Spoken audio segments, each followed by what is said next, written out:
It's the Hulk reboot, now with 50% more anger involved. Yeah, right? It's like the last time you got drunk and we said, hey, Corey, tell us what you think about Hustle and Flow. Dun, dun, dun, dun. But nah, man, why don't Marvel just come out and just say, fuck it, man, we're doing this over. They're trying to talk about this reboot shit. They know the last movie sucked and they want to do it right this time. Well, and that's exactly what they did. In fact, they have said we're going to do it over. They were very happy to be able to get the rights back to certain characters. They set everything up. They got the rights back to Iron Man. They got the rights back to Hulk and decided this is our chance to set up an Avengers movie. So that's what they've been doing. And they took their two most damaged, darkest, scarred characters and made really badass films around them. Wait, whoa. How is Iron Man a scarred Alcoholic. Oh, the alcoholic who was, captured and trapped by terrorists and, forced to make weapons and escaped his way. Now, see, I got to take issue with you on Iron Man just because, the one thing that sets Iron Man apart from every superhero movie is that he's a happy superhero. Yeah, I mean, he had, sure, he got captured and tortured, but other than that, and he's like a millionaire having a great ass time. Well, he's Batman on Prozac. Exactly. Every other superhero is sad. Like with the Hulk, you watch it the whole time, and it's like, man, it fucking sucks to be the Hulk. Well, we missed that part in Iron Man where he was ass raped in the cave. So. Except that the minute Iron Man's battery dies, he dies as the metal shards go into his heart. He's reliant on technology for the rest of his life, and he's a drunken bastard that's accomplished nothing in his life until he becomes a superhero. Yeah, but that's just like my uncle. What are you talking about? Wait. Shit. This is the Hulk's movie. Yeah, the Hulk. It's like, goddamn, y'all ready to go to a debate. And Norton is out there going, shut the fuck up and talk about me! Yeah. And you know what? This you did say something earlier that was relevant, believe it or not, and it was that this is the beginning of the big new Marvel Comics universe, and it's exciting to watch this play out. I mean, it's almost hard for me to judge this objectively as a big comic book geek because we're watching something that really hasn't been done before yet, which is this whole series of films that are all tying together, that is filled with sub-references and sub-references. To me, my geeky little heart was suffused with joy watching every tiny little thing, and that includes the references to the television show that are in this. Oh, yeah. And you got freaking Lou Ferrigno in this movie, who doesn't just look at the camera and that's it, but actually gets a series of lines. Well, that's how about Bill Bixby being in this movie? That's what was cool to me. The cameo by Bill Bixby. Yeah. So, as such as it is. No, they did the right thing with this movie. When I heard they were going to base a lot of this on the television show, and when I grew up, I loved the television show, but I was like, that ain't really the Hulk. It's a man painted green getting turned over a car. Yeah. But there were good dramatic moments in that show. And so they were able to combine those serious parts of the show and mix it in with the comic book. Yeah. And they made, as far as I'm concerned, now, some of this movie I wasn't crazy about, but as far as all the Hulk stuff goes, I'm like, damn, they actually got the Hulk right. Well, what weren't you crazy about? I wasn't crazy about all the parts that really didn't have the Hulk. I loved Edward Norton.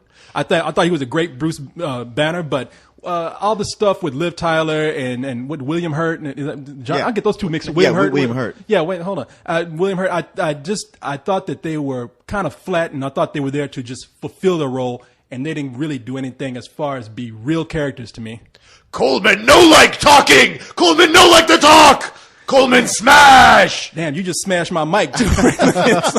So, don't worry, he was okay. He just texted during those times. It was okay. Right. I was asleep. No, I mean, yeah. When the big special effect wasn't on screen, the movie got boring for you. I'm afraid it did, and that's not such a bad thing because I think it wasn't because so much that I was looking for a special effect. I look at movies something like now Iron Man. I think is probably the best comic book movie that we have out there, and I really didn't want to turn this into a comparison between those two movies. But as a template, I have to do that because I look at Iron Man, and when you have Iron Man not in his uniform, when you have Robert Downey Jr. on screen, I mean he is a great personality, and all the people that are surrounding him are very charismatic. You don't really get that so much here. You know what? I couldn't agree with you more about that. I mean, and that's the one thing the Hulk movie is really lacking. And Edward Norton is easily as good an actor as Robert Downey Jr., so that's why I was excited about him in this movie. Plus, he's very particular. And yet, acting wise, he's not given a whole lot to do to stretch himself. I mean, probably my favorite parts of the movie are just the early stuff with him in Brazil, just trying to live that David Banner, not the Bruce Banner life, but the David Banner life of just being unassuming, working someplace and keeping a low profile and just getting on with the day to day. And I really dug that. I mean, it's cool when the Hulk comes out. Probably my favorite Hulk sequence is early on where he's treated like a monster in the shadows because it's actually very tension filled and scary. But, you know, I wish there was more of that in there because once you get past that, there's not a whole lot of stuff for the actors to do. Yeah, and I think you can make the excuse in saying like, look, you can't make all these characters fun loving because it's not that kind of movie. But really, I think they could have bumped up those your side characters a little bit more. So I mean, but really, all that Hulk shit in there. Whenever the Hulk came on, I was like, damn, I'm loving this movie, man. There were a couple moments I said, wow, I wish this was funnier in some of these slow moments. And then I went, you know what? It shouldn't be. It's the Hulk movie, not Iron Man. As you pointed out earlier, it's hard to compare them. The stories couldn't be more different, really. And I was never bored. There was never a moment I said, wow, I wish it would get on with it.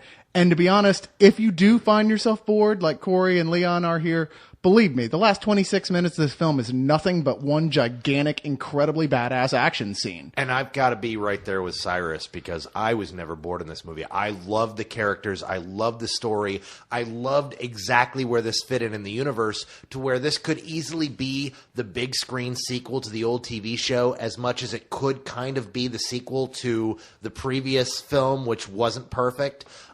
And as much as it's very much a Hulk wasn't movie. perfect. That last movie was a piece of shit. And that's where, look, I don't care what people out there try to say, because people say, well, superheroes, why can't they be thoughtful? It's the fucking Hulk, man. You got the Hulk sitting back, being contemplative, writing in his diary. Dear diary, day one, I'm so upset about my father. And I'm like, I don't give a damn. Get up and tear up something. Get off your ass and then beat somebody's ass. I'm going to listen. Dear diary, day one, Hulk smash. Dear diary, day two, Hulk smash more. Yeah. Okay, I know. I'm probably gonna catch flack from y'all on this. The one person or character I did not like at all in this movie was Tim Roth. I just felt like he really didn't fit. He's supposed to be Emil Blonsky, and they like, okay, Emil Blonsky, the Abomination is a Russian, and they quick to say like, yes, he was born in Russia, but he was raised in England because he won't do the accent. So let's just get on with it. And he was just like a freaky little dude who I was just like, why are you even here? He just didn't really fit to me. I'm not as familiar with the Hulk canon, so I can't say he bothered me at all. I was like, okay, yeah, seems good to me. Tim Roth was awesome in this freaking movie, dude. I loved his character. I loved the whole angle that they went with him and why it went down the road that it did. This wasn't a character that was like, I want power, I want to crush the world, I want to be... It was a guy who wanted to get his youth back and was going through the experiments to get that back and ultimately fell into becoming his inner nature. No, he was an after-school special about the dangers of abusing steroids.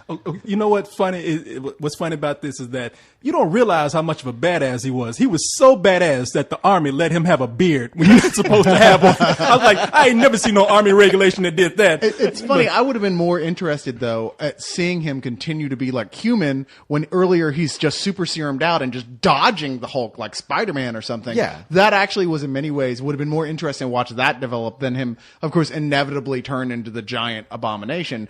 But once again, that was a pretty amazing ending 26-minute fight scene. Yeah, it was. And that's what made up for it. But I liked Tim Roth. I enjoyed him in the movie. I thought he was the one character besides Ed Norton that was actually bringing something to his role. So I forgot to mention him. So sorry, but I thought he was great. However, I didn't really understand his motivation. He just got mad out of nowhere. He just went in the middle of the street and just started tearing up shit. It's like, you want power. Okay, now with that power, you probably need to sit your ass down and be quiet and you can accomplish things. You know, you got to be a little subtle about it. No, he just goes in the middle of Harlem and just starts tossing people 5 blocks down the street. Well, the basic problem is that he didn't have an Uncle Ben to explain the power principle to him. It comes with great responsibility, douchebag. Yeah. I guess so, because shit, he was just pissed off all of a sudden. But that's always been what the Abomination is. I mean, the Abomination tears shit up. Somebody's got to do it. Hey, look, I don't think it's great writing, but it made for one hell of a kick-ass scene at the end. I mean, that whole movie just could have been Hulk and Abomination tearing up New York. I would have been satisfied with that.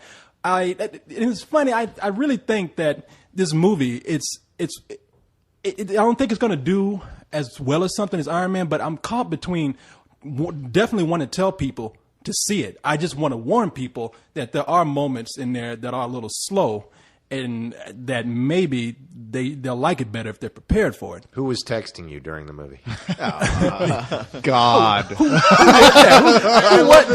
wasn't texting me? I was texting all of Austin. You know me, man. I'm talking to everybody. Now, I didn't find it slow at all, and I don't think you have to warn anyone either. I don't think it's any slower than the so-called slow points in Iron Man. The problem is that you like Robert Downey Jr.'s character because you want to be Robert Downey Jr.'s character in Iron Man. You want to be the millionaire playboy who gets tons of pussy. Don't we all to some extent?